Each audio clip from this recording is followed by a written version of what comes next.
لا تسمعوا غلامين على كم سبلوزي غلامين على هذا فرزم صوت لا تخافوا اليوم يعني طبعا ما تصير أحسن ما تصير الواحد هذا نفس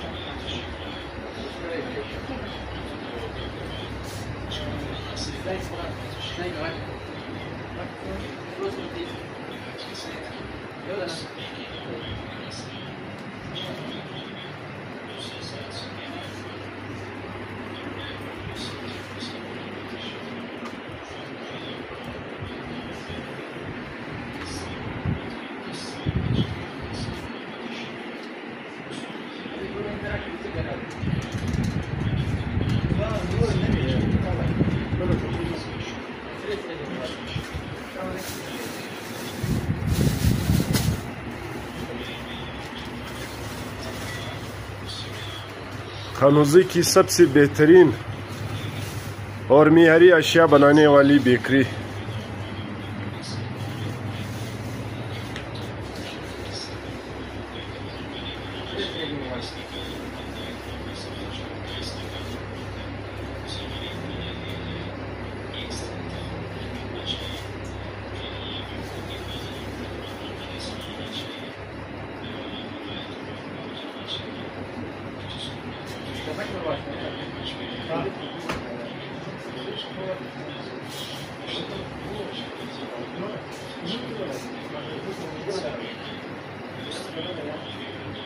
الله خليه ويرجع.